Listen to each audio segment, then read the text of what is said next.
Vida de Jesus. Capítulo 6. Milagres de Cristo. Do deserto, Cristo retornou ao Jordão onde João Batista pregava. Naquele tempo, homens foram enviados pelos líderes de Jerusalém para questioná-lo sobre a autoridade com que ensinava e batizava o povo. Perguntaram-lhe se ele era o Messias ou Elias, ou aquele profeta, referindo-se a Moisés. A todas essas perguntas, João respondia: Não sou. João 1, verso 21. Então disseram: Declara-nos quem és, para que demos resposta àqueles que nos enviaram. João 1, verso 22. João respondeu: Eu sou a voz do que clama no deserto, endireitai o caminho do Senhor, como disse o profeta Isaías. João 1, verso 23. Nos tempos antigos, quando um rei viajava de uma região para outra em seu país, os trabalhadores eram enviados adiante de sua comitiva para abrir as estradas. Deviam cortar as árvores, retirar as pedras e tapar os buracos, de modo que o caminho pudesse estar preparado para o rei. Assim, quando Jesus, o rei da corte celestial, estava para vir, João Batista foi enviado a preparar o caminho, anunciando-o ao povo e convidando-o ao arrependimento de seus pecados. Enquanto João respondia aos mensageiros de Jerusalém, ele viu Jesus em pé, à margem do rio. Com o rosto radiante, apontou para ele e disse: No meio de vós, está quem vós não conheceis, o qual vem após mim, do qual não sou digno de desatar-lhe as correias das sandálias. João 1, versos 26 e 27. O povo ficou grandemente comovido. O Messias estava entre eles. Olhavam ao redor ansiosamente para encontrar aquele de quem João falava. Mas Jesus se misturou à multidão e não puderam vê-lo. No dia seguinte, João viu Jesus outra vez, e apontando para ele, exclamou: Eis o Cordeiro de Deus, que tira o pecado do mundo. João 1, verso 29. Então João falou a respeito do sinal que vira por ocasião do batismo de Cristo. Vi o Espírito descer do céu como pomba e pousar sobre ele. Pois eu, de fato, vi e tenho testificado, acrescentou, que ele é o Filho de Deus. João 1, versos 32 e 34. Com temor e admiração os ouvintes olharam para Jesus. Então questionaram a si mesmos: é este o Cristo? Perceberam que Jesus não ostentava nenhuma aparência de riqueza ou grandeza. Suas vestes eram modestas e simples, tais como o povo pobre usava. Em seu rosto pálido e cansado havia algo que comovia os corações. Sua fisionomia mostrava dignidade e poder. Seu olhar e cada traço do semblante falavam da compaixão divina e de um amor inexprimível. Mas os mensageiros de Jerusalém não se sentiram atraídos pelo Salvador.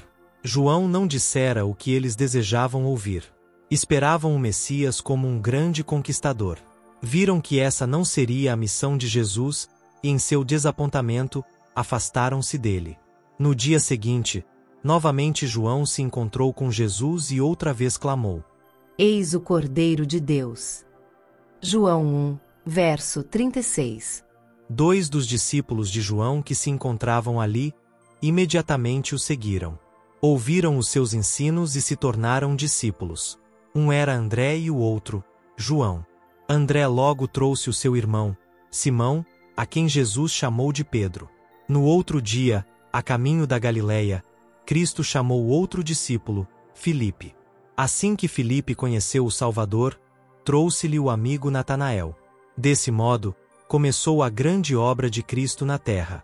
Chamou os discípulos um a um, e o primeiro trouxe seu irmão, o outro, seu amigo. Isso é o que cada seguidor de Cristo deve fazer. Assim que tenha conhecido Jesus, deve contar aos outros sobre o precioso amigo que encontrou.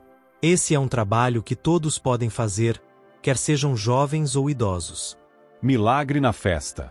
Em Caná da Galileia, Cristo com seus discípulos compareceram a uma festa de casamento. Ali seu maravilhoso poder foi manifestado para a felicidade de todos os participantes. Era costume, naquele país, usar vinho em tais ocasiões. Antes que a festa terminasse, o suprimento de vinho findou. Deixar acabar o vinho em uma festa era considerado falta de hospitalidade e um grande vexame. Cristo ficou sabendo o que ocorrerá e pediu que os servos enchessem com água 6 grandes talhas. Então disse: Tirai agora e levai ao mestre-sala. João 2, verso 8. Em vez da água, saiu vinho das talhas. Esse vinho era muito melhor do que aquele que havia sido servido antes, e havia o suficiente para todos.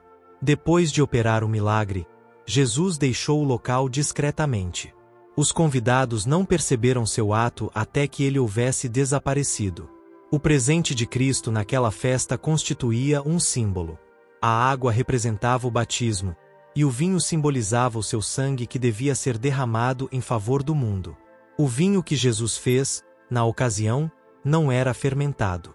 A bebida fermentada é a causa de embriaguez e de grandes males e Deus proibiu seu uso. Ele diz: O vinho é escarnecedor, e a bebida forte, alvoroçadora. Todo aquele que por eles é vencido não é sábio. Provérbios 20, verso 1. Pois ao cabo morderá como a cobra e picará como o basilisco.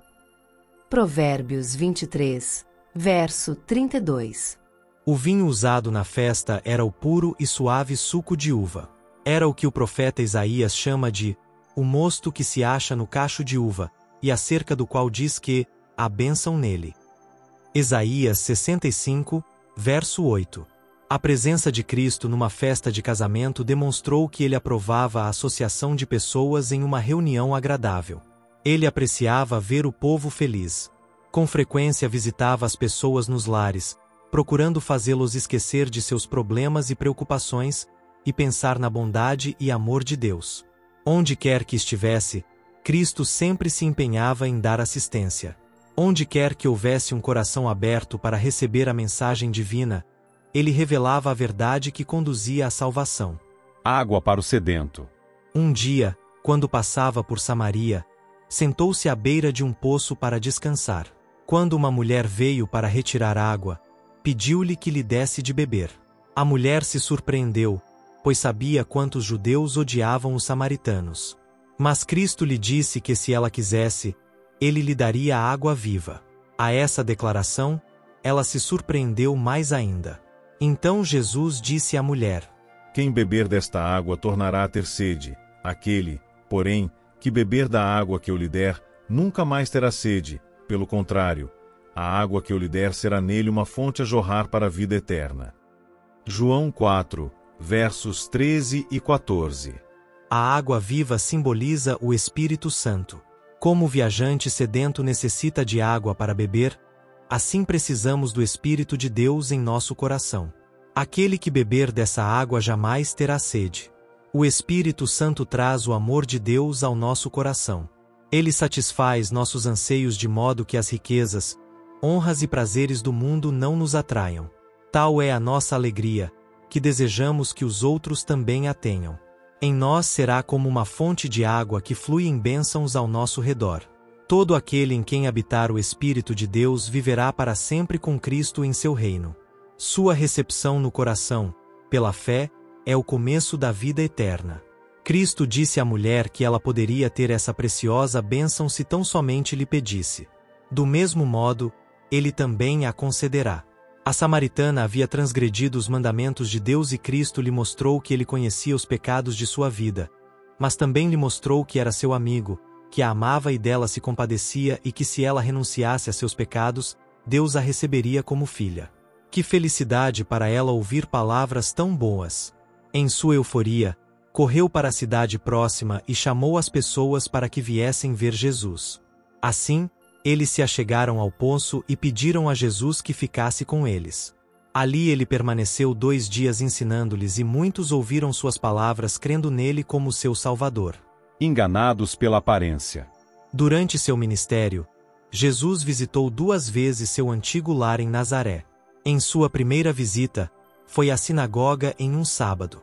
Ali leu a profecia de Isaías sobre a obra do Messias, como ele devia pregar as boas novas aos pobres, confortar os abatidos, dar visão aos cegos e curar os enfermos. Então disse às pessoas que tudo aquilo havia se cumprido naquele dia. Esse era o trabalho que ele mesmo estava fazendo. Ao ouvir essas palavras, os ouvintes se encheram de alegria. Ficaram convencidos de que Jesus era o Salvador prometido. Seus corações foram tocados pelo entusiasmo e eles responderam com améns fervorosos e louvores a Deus. Então recordaram como Jesus havia vivido entre eles como um carpinteiro. Com frequência, viam-no na oficina com José. E embora em toda a sua vida houvesse praticado atos de bondade e misericórdia, eles não creram que Jesus era o Messias. Dando lugar a pensamentos como esses, abriram caminho para Satanás controlar sua mente e então se iraram contra o Salvador. Clamaram contra ele e decidiram tirar-lhe a vida. Empurraram-no para diante, dispostos a lançá-lo de um penhasco. Mas os santos anjos estavam próximos para protegê-lo. Passando despercebido pela multidão, desapareceu. Em sua próxima visita a Nazaré, o povo não estava mais disposto a recebê-lo. Afastou-se dali para não mais retornar. Cristo trabalhou por aqueles que queriam sua ajuda e em todas as regiões por onde passava, o povo se ajuntava ao seu redor. Enquanto os curava e os ensinava, havia grande alegria. O céu parecia ter baixado à terra e eles se regozijavam na graça de um Salvador misericordioso.